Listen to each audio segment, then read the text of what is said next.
So we're looking at question number 31, and it's asking us to find the zeros for the polynomial function and give the multiplicity for each zero.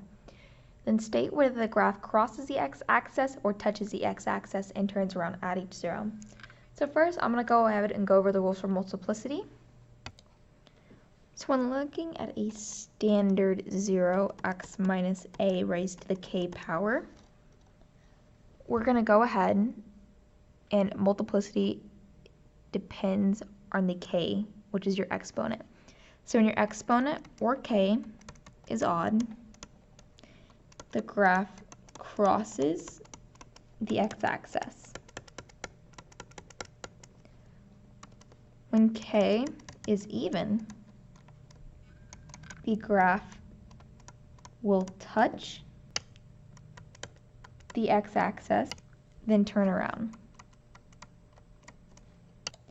So now that we have our multiplicity rules written down, I'm going to go ahead and we're going to work on finding the zeros for a polynomial function. So to do that, we need to set our function equal to 0. So we will have the function f times x minus 2 times x plus 1 raised to the 4th power is equal to 0. Now we want to isolate our zeros by dividing both sides by 4.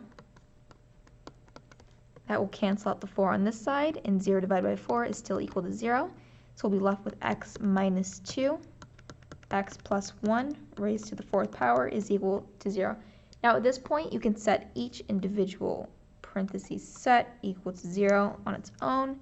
So x minus 2 it will be equal to 0, and x plus 1 raised to the 4th power is equal to 0. So for this 0, I'm going to add 2 to both sides to isolate the x, which will get me x is equal to 2 as my first 0.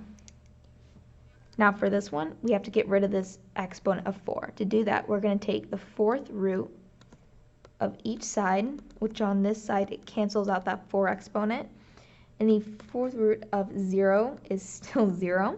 So you will have x plus 1 is equal to 0. Isolate that x by subtracting 1 from both sides. That will get you x is equal to negative 1 as our second 0.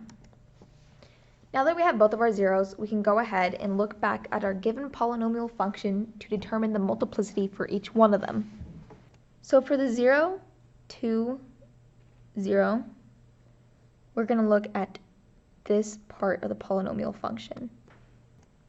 In that part of it, the polynomial function corresponds to our 0, x is equal to 2. And looking at it, we can see that the multiplicity is 1. If there's nothing stated, then it's 1. So since the multiplicity is 1, multiplicity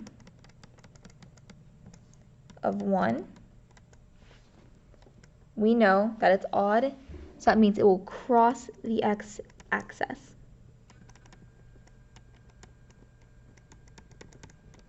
Looking at our next 0, which is negative 1,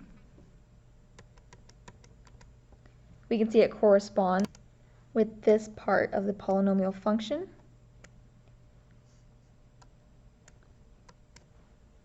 So looking at the exponent, we see it is 4. We know that 4 is even, so we know that the multiplicity of 4, and since it's even, it crosses, and since it is even, it will touch the x-axis and then turns around. So this will be your final answer. With your zeros of 2 and negative 1, your multiplicity of 1 and 4, and how each 0 interacts with the x-axis.